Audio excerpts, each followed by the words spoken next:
Well, welcome everyone. I see people are coming into the room, into our virtual room. So good morning, or good morning. This is how my day is. Hello everyone. I'm Amy Simon Hopwood, Associate Curator of Decorative Arts at the Newark Museum of Art. I wanted to say here, but virtually here. And I think there we go. So good evening and welcome to Inside Look with artist Caren King Choi. It has been, before I introduce Caren, I just want to say that it's been my honor over the past year to work with Kristen Owens, who's Associate Curator of Programs at the Rutgers University Newark's Paul Robeson Gallery. So we worked together to curate this juried New Jersey Arts annual exhibition. And the exhibition series highlights the artists of New Jersey and is presented by the New Jersey State Council on the Arts. And as many of you have heard before, artists submitted over 1,800 works, and it was quite a process for Kristen and I to select 50 works by 45 artists that are in the exhibition. As you will see tonight, the works reflect the artist's powerful response to the past tumultuous years through the theme ReVision and Respond. We're delighted to be joined tonight by artist Caren King Choi, who will not only be talking with us about her work in the exhibition, but will also talk about 3 works by her fellow artists in the show. And so I'm delighted to introduce Caren King Choi. Hi, Caren. And Caren is a Chinese Taiwanese American artist, illustrator, and writer, born and raised in New Jersey. She earned a BA in English and Art History from Colgate University. Her work, which discusses issues such as representation and family, has been included in exhibitions across Northern New Jersey, and in total, and New York. After 10 years of working as an arts administrator, educator, and program director at the Paul Robeson Galleries in Newark, and here I'll add a parenthetical that Kristen followed in your footsteps, so we have quite a community here. So after that work, Caren started a new career in 2018 as a full-time mom. And so I'm all the more impressed, having 2 sons myself and knowing many children, I'm all the more impressed by your work with your double job, double life. So Caren has released 2 books in 2019, Every Day Something New, Doodles by a New Mom, and a zine called Mom Life. So she lives with her family in Northern New Jersey. So welcome, Caren. We're really excited to hear your inside look tonight. Thank you, I'm excited. Great. Well, and before we turn it over to you, we want to keep everyone waiting 1 more minute. We wanted to take all of you out there through the exhibition virtually. And we have a 360 virtual tour that we'll show you in just a second. And this is available on our New Jersey Arts Annual website. There's a specific web page for the exhibition where you can link up to that. And it looks like we might be experiencing some technical difficulties. So I think what I'll say is, oh, here, maybe. It looks like, I think maybe we'll just move right on to your presentation. But for those of you who are interested and can't get into the museum soon, please go to our website, look for the exhibition webpage, and there is a virtual tour that you can steer around on your computer. But for now, I want to turn it over to you, Caren, and ask what works are you going to show us tonight? All right.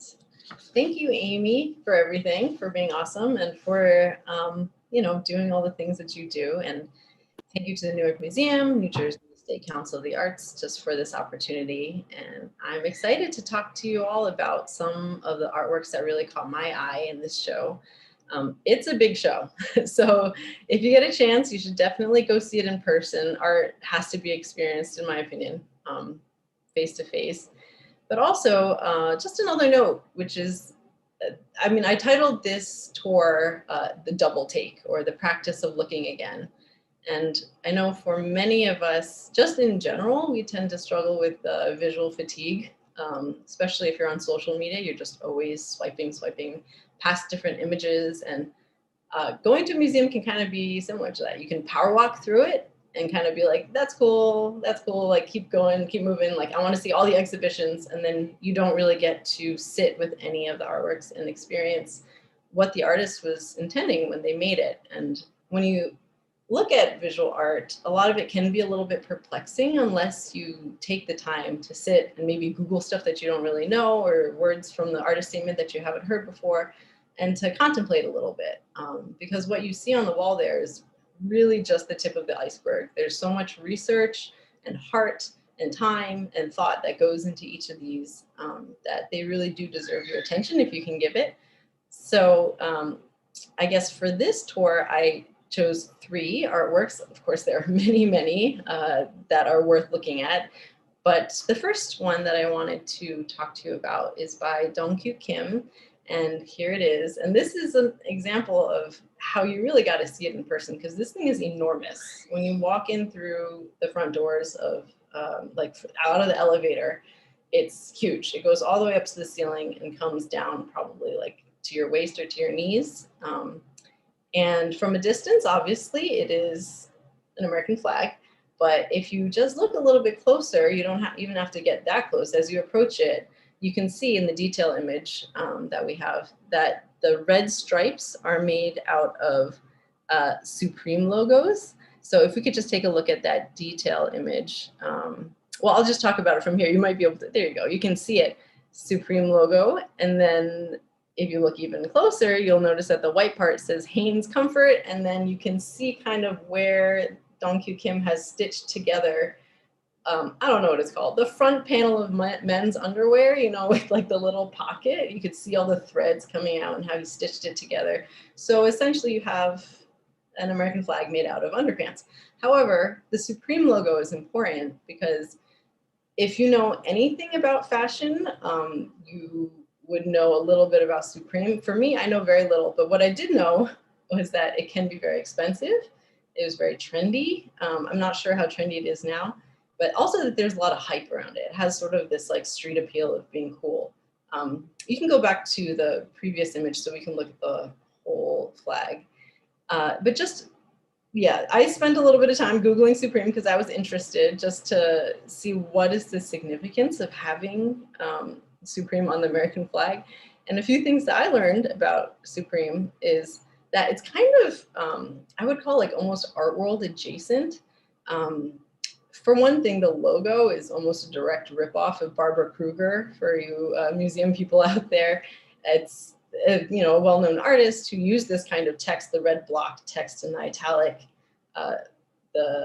font, bold. And then Supreme also sort of has a reputation of appropriation, of taking other people's images and putting it on a t-shirt and just putting Supreme over it. And one other very interesting thing about Supreme is that they do sort of limited editions of their stuff. So it might be just like a cotton t-shirt that you would purchase for, I don't know, like $50. But because they're only selling, let's say, 200 of them, then on the resale market, it ends up being like $1,000. And it has an interesting like mirroring of just the markets in general and also the art market in particular. So now kind of got to wonder, what is Dong-Kyu Kim getting at using underwear, using this Supreme elastic, which is not cheap. It's not like just going out and buying red stripes or red fabric to make a flag. So a little bit about Dong-Kyu Kim. He was born and raised, I believe, in Korea. So he's a fairly recent immigrant to the United States. And he talks about his teenage years in Korea, where he would see other teenagers walking around wearing like Calvin Klein jeans or Guess jeans or Nike sneakers, these American brands that were really coveted and really too expensive for him to afford. And he talks about that kind of longing that he felt, or how he really felt left out, that he wasn't able to participate in this kind of fashion crowd. But fast forward some years, now 2018, I think, is when he started this performance series, because he is now living and working in the United States in the fashion industry. And he was close to Soho, which is where the Supreme flagship store is. So he decided that for a year, he was going to visit the store once a week. He's going to document everything that he bought there. So not just the purchases themselves, but also like the vinyl bag, the receipt, if you got any like freebie stickers or anything like that. he would take a photo of it and then he would post it on Instagram with the date, and he called it Sunday worship, which is kind of like ritualizing the whole experience of participating in this thing that he didn't get to do before, making it into an enactment of fulfilling that desire from his teenage years. He also said, when I asked, because I was like, why would you spend all this time buying all these things and then cut them up to make a flag? And he said that the materials or the objects that he buys, they're really unimportant. The main thing about this is the emotional experience of being part of that in crowd, of purchasing, of like waiting in line outside of the store sometimes, or of going in and just going through the motions of, I guess, being a supreme buyer.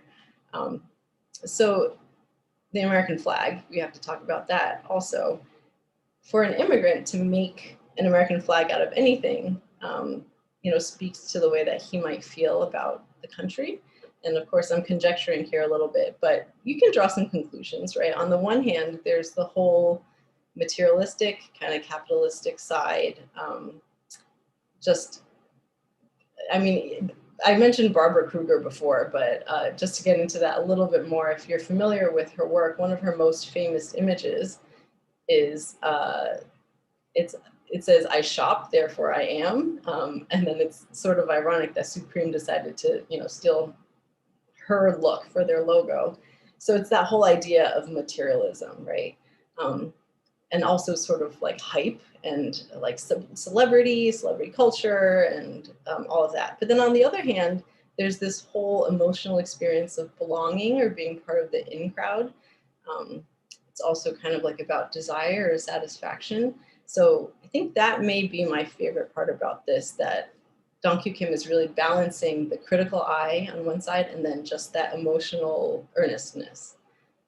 So if we leave Dong Kyu Kim and imagine you're in the gallery and you keep just walking down towards the back wall, and you'll notice that Pam Cooper's work, it's this, this paper house, but just imagine it behind a white wall, right? Like in front of a white wall. It's almost invisible until you approach it. And it's translucent and very light and airy looking. I thought of a paper lantern the first time I saw it. And it's small too, like, kind of invites you to stoop and look in through the windows and check out what's inside. So the picture that you see on the right, that's a shot of what you would see if you were to look inside. But it's also, I understand why we have that picture, but the experience of looking at it, that front wall is still there. So you can't see that clearly. You do have to kind of, do one of these and like look down and look up and feel a little bit like a voyeur when you're looking through the windows, because it's not as laid out in front of you as in this picture. So you're looking in at Pam Cooper's artwork and you start seeing these visual clues. And to me, it's kind of like setting up like a mystery, like a whodunit thing. You have ladders, you have these little girls, you have these landings that don't seem to go anywhere. And then you can kind of see in those pictures that there are desks and like office areas like against each of the walls. When you see a little closer, there's like a rolling chair and there's a computer, and it basically looks like a home office. So at this point, you look at the artist statement and you'll notice that Pam Cooper is really talking about women's work, and something that's been highlighted by COVID is that women are often the ones who have to give up hours of work or their careers in order to take care of the kids. If the kids are at home doing virtual school, you can't just, leave them and forget it. You have to teach a 6-year-old how to do Zoom. Like, they don't know how to do that. So the person who in the family who's usually giving up her job or giving up hours or doing her work late at night so that she can take care of the kids during the day is typically women, which is, it's interesting in this day and age when we think that we're all so, progressive and enlightened, and women's equality and, the feminist movement, which helped women enter the workforce and become more respected, though, we'll all agree that maybe not as much as we should be. However, it seems like attitudes haven't changed, that when pressure is put on the family structure, or, you know, COVID, the whole pandemic, which is, you know, an intense amount of pressure on everybody, then the true attitudes and the true priorities come out. And it seems like we're still living in a world where the woman's place is in the home, figuratively and literally, that even though everybody's at home, it ends up being her responsibility to take care of the kids, to take care of the house, to do all of the labor of keeping the household running. A little bit more about just the formal aspects of this artwork, that you may notice that it's held together by pins, which I find really beautiful. And yeah, there you go. And intriguing too, because it's almost like it could slip away, right? And also you could take it apart and put it back together, like without much damage or much trauma to the structure itself. But the whole thing has this airiness about it, and this fragility about it too. We've heard about, you know, language saying that the family is the foundation of the country, or, you know, the house is the foundation. But this kind of is showing a little bit of maybe ephemerality or a little bit of weakness in that, that we can't assume that everything is, you know, strong and built and fine, but that, you know, it takes a lot of work, a lot of, you know, when you look at these poor little girls looking up at these ladders kind of going nowhere, it can end up feeling like a lot of labor that doesn't get shown, that nobody notices, nobody sees how hard you're working or how much you have to give up. Yeah, so with that, let's keep moving, and we would be looping back around the gallery, going back up towards the door where you came in, but on the other side, and we see Seth Bechtold's photograph, which when you approach it, it's tiny. It's it's 6 inches by 6 inches. So, you know, imagine just like a little window. And of course it's a photograph, so you could, you know, I guess as an artist, he could print it at any size that he wants to. In this case, it's just something that kind of requires you to step up to it, to peer into it. I immediately thought of those old Viewmaster toys where you would, you know, stick in the circle of like film and then you would click through, because when you faced the sun, then the bright lights would shine through really bright. So it has kind of that effect. But then also, as you spend a little bit more time looking at it more closely, you'll notice that it's not just a landscape of a desert or something, because the textures don't quite read as earth. Then when you take a look at the title, you'll notice that it says constructed blanket landscape. And you're like, okay, that's where I've seen that texture before. That's a blanket. This whole series of Seth's is blankets that he's laid out and he's arranged under a natural sky. So these are not composites. They're images that he created the scene and then he took a photograph of it, to make these kind of like mysterious, kind of alien, but also like familiar feeling landscapes. And for me, when I saw that it was a blanket, immediately it brought to mind like pillow forts and the childhood and the way that you would play outside. Maybe bring a blanket outside with you and lie on the grass, or throw it over a branch, you know, make it into a tent. It really does, for me, bring up, along with that whole Viewmaster toy thing, like thoughts of childhood, which kind of makes sense, because when you do a little bit more research into Seth's work, you'll find that this series is something that he began in November of 2016, which, you know, not much going on in the world at that time, but he found out then that he was going to be a father. And just looking at the state of the world, and, you know, Trump had just been elected and all these things going on, he really wanted to think about what kind of world he wanted to bring his child into, and maybe what kind of messages that he would like to, you know, say to her through his artwork. And then he was doing some research about child development, and came across this idea of transitional objects, which, to oversimplify, a transitional object is something, generally a blanket or a soft toy, or maybe like a scrap of cloth or something, that very small children and infants get attached to at a time in their consciousness when they're starting to realize that they are a separate entity from their mother or their primary caretaker, usually the mother. And that whole transition of understanding, oh, like me and mom are not one, that I am my own, and therefore I can be alone, is such a traumatic experience for small children that they will kind of latch onto this object. And the object will be a stand-in for the mother, and it will be sort of like an extension of the mother in some ways. So like, mom can't be with me right now, so I have this blanket. And you know, the idea of a lovey or a security blanket is something that that brings to mind. And they use this object to help them fall asleep or in moments of anxiety. So using these blankets, Seth is kind of extending the feeling of safety and security that you may have out into the world. And it's this whole idea of like, here's a world, but it's safe. You know, it's you can feel secure, which is such a welcome message, I think, for many of us. And it's also just an intriguing thing to think about. How would we behave differently if we felt completely secure and safe, and we didn't feel like we had to defend or be militant or, you know, fight this or fight that? Just creating the opportunity of having like a safer, softer world. It's an invitation, and Seth also calls it a call to action.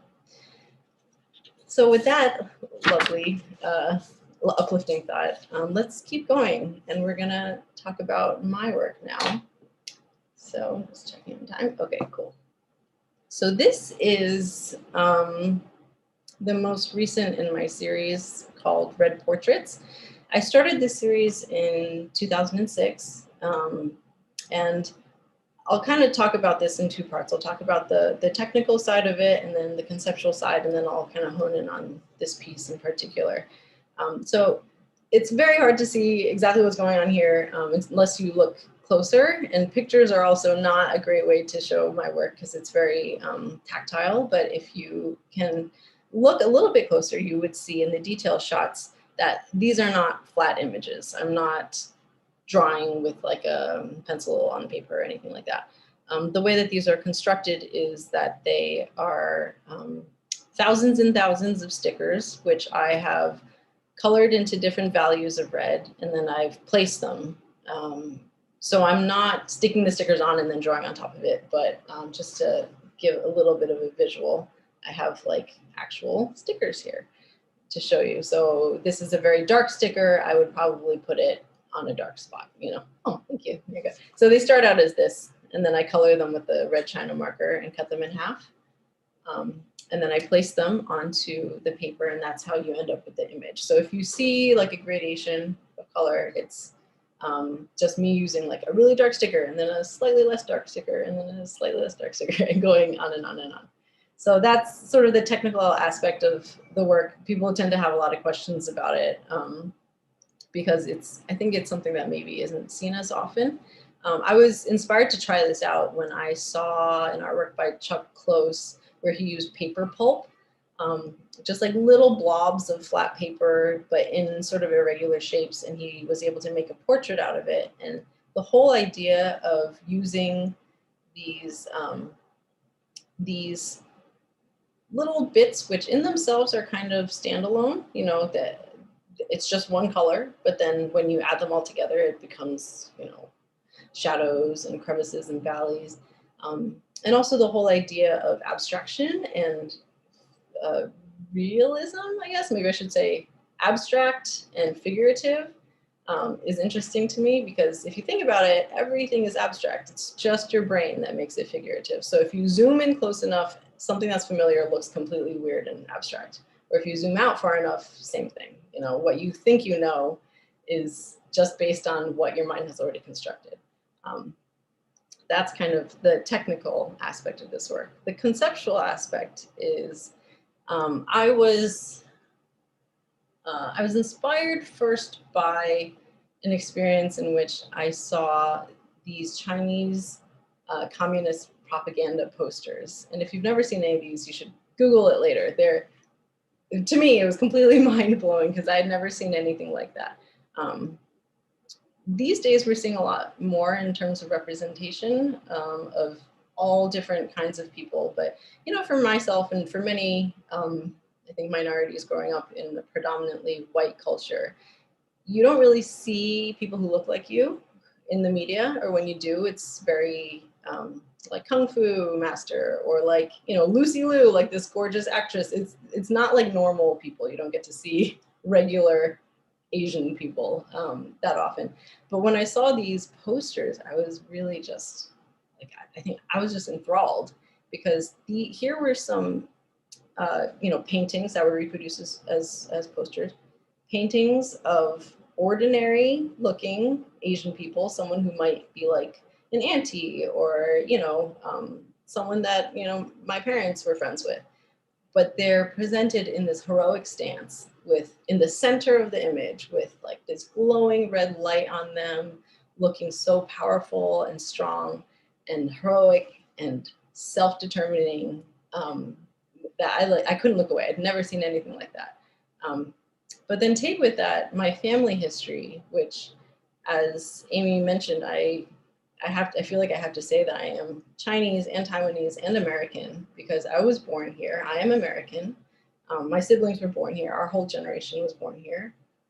My parents' generation, both my parents were born in Taiwan, and their parents on both sides were born in China. And if you know anything about Chinese history in the 20th century, there was civil war.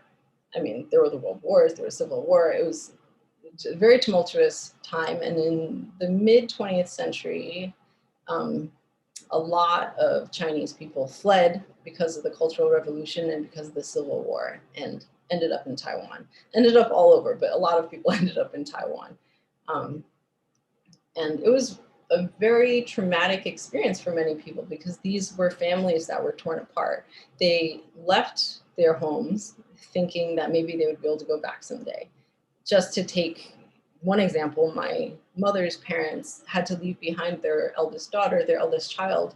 They didn't think they were leaving her forever. They just couldn't handle bringing, an infant and a toddler at the same time, because it was like, go, go, go, it's time to go. We have to get on this plane and go. So they left my eldest aunt with some family friends, fully intending to go back.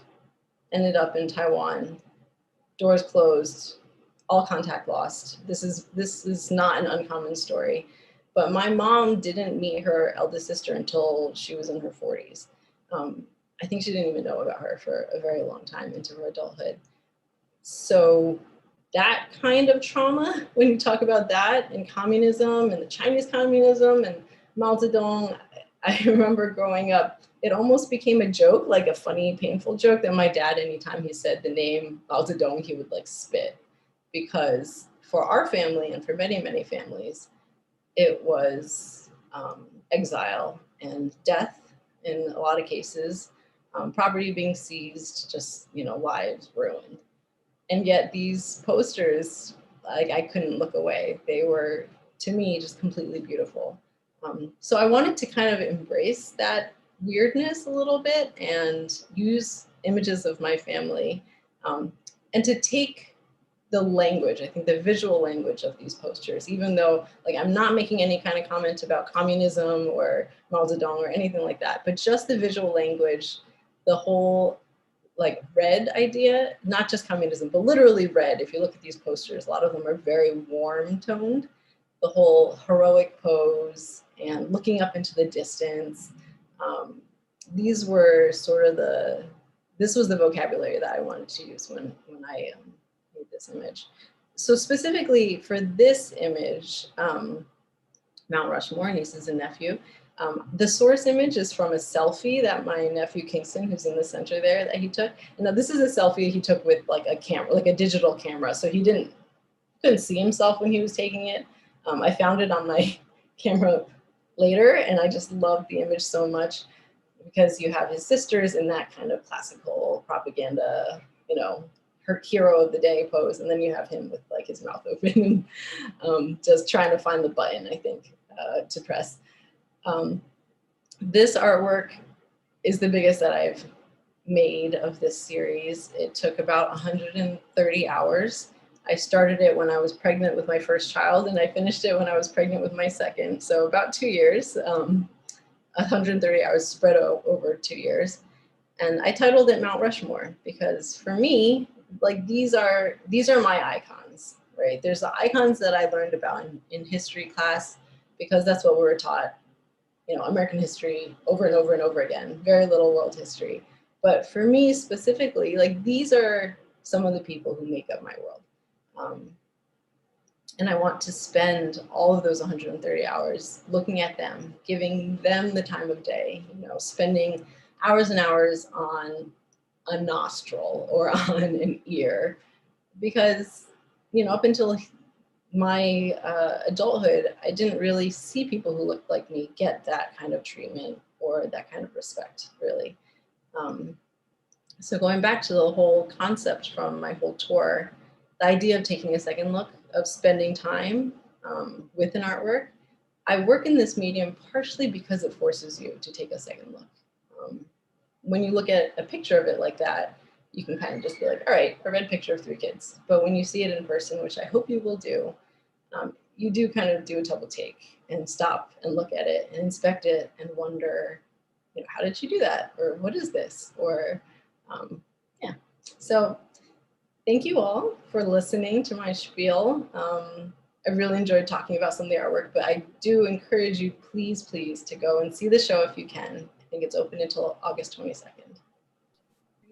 Thank you so much, Caren. And there have been a lot of comments that I've been reading as you've been speaking and also concentrating on what you're saying. But everyone is really touched by your perspective on all of the artwork. And there are several questions about your work in particular. And so I want to honor the person, Takara, who put the first question into the Q&A. And for the rest of you, please feel free to add. So we have a couple questions. And Takara wanted to know, and you kind of started to speak about it, what was your biggest challenge in creating Mount Rushmore, and how did you overcome those challenges? Of course, I'm thinking of you having to stop and go, you know, chase one of your children around or do something related to them. But what would you say in response to this question? The biggest challenge is, yes, finding time. I think working in this kind of medium, it's kind of the, I think it's probably the same in most medium, is that if you don't do it for a while, your hand forgets like what you're doing. And so you have to reteach yourself. It's a whole other way of looking that it's like almost like a different muscle. And it would be hard if I could get, you know, an hour because my daughter was sleeping, then maybe I would like get a little bit of leeway, but you really need like 4 or 5 hours to really get into the swing of it and do stuff. But if you only have like little chunks of time here and there, then I spent a lot of time just doing sky, because then I could just, you know, I'm being productive, but I don't have to actually think or anything. So right. When I had little bits of time, that's all I could do. So I think that was the biggest challenge. If I had more uninterrupted time, it probably wouldn't have taken 130 hours. But, you know, life. Right. Oh, that's great. Well, and thinking about those 130 hours and focusing on the sky, and when you did have that special extended time to really work on the faces or the detail of the clothing, I have someone, Sandy, asked, how do you decide how large each portrait will be before you start? And this is something that you had mentioned to me, and for those of you in the audience who've looked at Caren's website, you have the whole series of the red portraits, and many of them are of a single person. Mm-hmm. So how do you decide on the size and scale? Well, one thing is that with this medium, up until this point, I felt like I had to go large because of the size of the stickers and because of the quality of the texture that I'm trying to achieve. Mm-hmm. If I use smaller stickers, I could probably go smaller, you know, like make smaller faces. But I think with the level of detail that I'm trying to get, I necessarily have to go large. But with that said, I have been thinking about just wondering what it would look like if I went smaller. It'd just be a lot more, a lot fuzzier looking and not quite so focused in. But yeah, this one, like Amy mentioned, is the first of my series that has more than one person in it. And I think it's just because I took that picture. Like, I found the picture and I had to do it. And I was like, I can't, you can't do 3 people in like a tiny little thing, just like on a very practical note. But I also just envisioned how grand I wanted it to be, and like that you kind of needed to feel like they're in your space a little bit. So I went big, and my husband could attest to this. As I was doing it, I was like, I don't know, I'm doing this. I'm never going to be able to frame it. It's too big. I can't afford it. I don't have a wall big enough, but I'm going to do it anyway. And I just did it because it felt like that's how big the image needed to be. And right. Just kind of following that. And it does seem like it. I mean, between the position of your nephew and nieces and then calling it Mount Rushmore, I mean, it's monumental. It has that grand scale. So I think it seems to have developed organically, but it all makes sense having seen the work quite a few times now in real life. And that's one thing I wanted to ask as well, is this idea that, it's really pixelated, as you were saying, that it's these small shapes. And as you go in and out, you either see the abstracted or when you step back, you see the image. But how did the use of your stickers develop organically? Because it does have that 3-dimensionality. You could very easily have just used your art supplies on a flat piece of paper. So, and you've talked a little bit about that texture, but how has your use of the sticker evolved, and how have some of your red portraits are older, so how have the stickers behaved over time and developed their own part of the work? Yeah, no, good question. So I think, well, when you see some of the earliest, especially the first one that I made, it was really an experiment just to see if I could even do this and how the stickers would behave, as you say. It's a lot more pixelated. Like, it's not quite as photorealistic as you can see. Because I was just curious to see what kind of shapes I can make when I'm limited to using one shape. Like I have one shape for my pixel, which is like kind of a rectangle with pointy ends and like rounded ends. And I was just kind of curious to see if I'd be able to make a curve. Like, how can I make a tiny dot with that? And yes, you totally can make a tiny dot, but that means you have to use a ton of stickers. And what ends up happening then is that it gets a little bit thickened, and then the stickers start to lift a little. And in some of the earlier works, I made that part of it, where I did not allow myself to peel any stickers off. I said, if it's hard and I have to do it 20 times, then they're going to see it, because when you get up close, you're going to see how thick it is. Right. I released myself from that. Right. I was making so many mistakes and things were falling off. Like, it was getting too heavy. So, so I had to pull back on that. But the idea of like the history of the process is one that I really like. It's kind of like having a, drawing in pencil and leaving your eraser marks, where you can kind of see where I struggled a little bit. Right. It doesn't necessarily change how it looks when you look straight on, but when you get the chance to walk past it and where the light hits it, then you may notice those kinds of things. Well, that's fascinating to think about, because I know I personally, given where I work and what I do, but I know a lot of people are always interested when there's conservation news that another painting was discovered under, the famous artist's oil painting, or actually it was a ukulele and not a dog, and they painted it out. So you don't need the X-ray, the high tech for your work. You can kind of, if you know where you're looking, you can kind of see that evolution. And I do have another question, which you may or may not have an answer, but Anne wants to know, can you tell us about why the sticker beyond Chuck Close? So you had mentioned the paper pulp, and she's just saying it's so unique and so beautiful in person. So anything beyond the Chuck Close, or you use that as your launch pad? Well, I think maybe not beyond, but if we could go back, because I think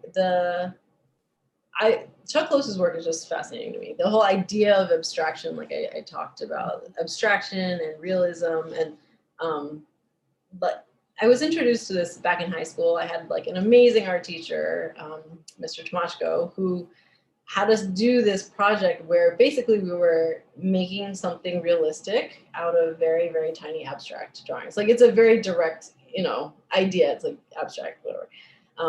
But then I think that just got me thinking a bit. I'm nearsighted. So when I take my glasses off, what does the world look like? And how do things blur, especially when you're in the car at night and it's just like round orbs, right? Like, and if I never had glasses, then that's what the world would be. That's realism to me. But because I have these glasses now, I see things in a different way. And just that idea, it just kind of like bounces around in my head all the time. So the Chuck Close, I think like I was always interested in his work, and then I saw that one with this like the zoomed in where it was with the odd little shapes, and that idea that you could trick the eye by using something completely different. It's like this blob that doesn't look anything like a pupil, but somehow it made its way into the context of all the other blobs around it, and then when you back up, right. It just fits right in. And then again, as you said, it's the trick of the eye. We think we're looking at things, but really our brain is processing that information. So, oh, that's great. Okay, well, I hope that answered Anne's question. I think it did for me. And I do have thinking about your family history, which is so fascinating. And I think that what always excites me at the museum, and what we're always trying to do, is all these different stories that kind of surface overtly or indirectly through the experience of all the different artists in the Arts Annual and in the museum collections in general. But thinking about your family history, how did your parents respond to you using the Chinese propaganda poster? If your father was spitting at the, on hearing Mao Zedong's name. So was there, any family conversation about that, or? No, actually. I mean, honestly, I don't know how much they know. It's not because I haven't told them, but I don't think they like remember that. But my dad was the first to pick up on it, because he said that looks, she looks like a red guard, like she looks like a comrade. Right. Said, well, yeah, that's kind of what I was going for. And, I've explained it to them a little bit. And they don't really have a problem with it. I think they just see that I'm using it as like a visual trick. Right. Yeah, you haven't gone beyond. Right. No. And I didn't get the sense that there was any great family discussion about it, but it is interesting to think, how one generation absorbs things and then treats it or sees it differently based on, multiple generations of family experience in Toronto. I think my parents are just like happy that I know a little bit more about Chinese history than I did, and that I'm more interested in it than I was. They did try to tell us when we were there. But now that I'm, doing more research and so on. Right. And that is fascinating. I've had so many conversations recently, and I think especially because of the last several years, where when you're younger, you think people will always be around, or you have things like worrying about when the latest Supreme shirts will drop. But when you're older, you have all these questions that, if you're fortunate, the people are still around that you can ask them or talk to them about. And that's one, I don't see any new questions, but one final thing to kind of wrap things up, unless someone throws out another question, is really thinking about your work, kind of absorbing your family history and your own artistic interests and experience. And you talk in such great detail and with such delicacy about the different works, and especially thinking about, well, all three of them have the same ideas, but the emotional power of objects, and how all of the artists, for this specific exhibition, but in general, just take something and what their personal experience of the object is, like thinking about Dong Kyu Kim and longing for the things he couldn't afford when he was young, but also this universal, which that's a pretty universal theme, but also the Seth Bechtold with the blankets and this idea of the lovey. And so you aren't really talking about objects, but again, it's this idea of that emotion that's embedded. Yeah. So it's not really a question. I'm just making a long statement. No, but yeah, it's the emotion that kind of gets me going. You know, like there's always the intellect side, but I guess for me, like that's what makes me go back to an artwork is the emotion of it. And you know, the best artworks continue to reveal the more that you spend time with them. And so, you know, these were some of the ones I found had a lot to, you know, like that. You could kind of you felt something and then you learned more and you felt something more, and it kind of took on more and more dimensions as you looked. Oh, wonderful. Well, that's, I think, a great place to sum it all up. And I think when Kristen and I were looking at, and it was such an interesting experience to look at all those submissions on a screen and not in person, because as you've said multiple times, it's so important to see the work physically up close.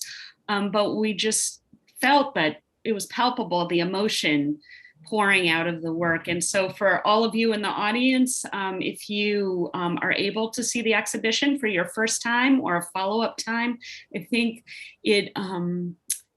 the exhibition has this emotion coming out of the artist's work, but also allows for you, the visitor, to kind of process your own feelings and experiences and how they relate to or have a new perspective on the artwork. So, and I do have one more question for you, Caren, but I know, you know, but if you can tell us about what you're working on now, if you have anything in the works, or if you're taking a pause between being a mom. Yeah. So I am not doing any red portraits right now. Right. I will, I think, but I don't know. What I've been doing is doodling a lot. Actually, honestly, right now I'm not doodling a lot either, but the doodles are on my mind. You talked about the book that I had released in 2019, which was a book of doodles of my experience as a mom. And that's kind of the only thing that I feel like I'm able to take on right now, but it's fun for me. So what it is, you know, I'll see something funny about babies or about the whole experience of motherhood, and I'll make a little doodle of it. And then I've started posting them on my Instagram and on social media. And I made one book out of it. I have another book that this is what I'm really working on. And now that this talk is over, I can maybe focus on it and get it out. I have another book that's ready to go. I just have to clean it up and do the cover for it. But it's about my experiences as a mom, but it's like sort of general. I think a lot of people could relate to it. So I'm hoping that will come out soon. Okay. Those are especially good because they're things that I can just sit down and, you know, knock out real fast. Right. That's perfect right now for where you are. And they're all wonderful snapshots to look back on later. So for all of you, keep an eye out. We look forward to your next book or zine. And so I just want to say thank you so much, Caren, for your insightful tour. And it's just so exciting to hear you. And we've had several other artists speak about the artwork and the exhibition. To see it through your eyes is really a special gift. So thank you so much. And to everyone out there in our virtual audience, thank you for joining us for Inside Look with New Jersey artist Caren King Choi. And if you enjoyed tonight's program, we ask you to please consider making a donation to support the museum. And there will be a link, I believe, in the chat, or there we go. But we also want, while you're reading that, I wanted to say that we do have several events coming up, and a virtual Tibetan art lecture, the Mandala Principle with Kevin Shanley, which will be hosted by Megan Douglas on our Learning and Engagement team this Thursday, the 5th. And so you can look for that at hashtag NMOA at home or on our website. And we have our final New Jersey Symphony Orchestra Arts in the Garden event, Wednesday, August 11th, with Who We Are, with Daniel Bernard Roumain. And then I do want to, since we're talking about the exhibition, remind you that the exhibition is on view through August 22nd, and you can, again, reserve your time tickets, and please come with proof of vaccine. What I want to let all of you know is that you need to make these time ticket reservations before you come to the museum. But once you're in, you can stay as long as you want. So you don't need to leave at any specific time. So to sum all of that up, I want to say thank you so much, Caren, and thank you all at home for coming along on this tour. And we look forward to seeing you at our next event or in person at the museum. So thank you. Thank you so much. Thanks. Bye.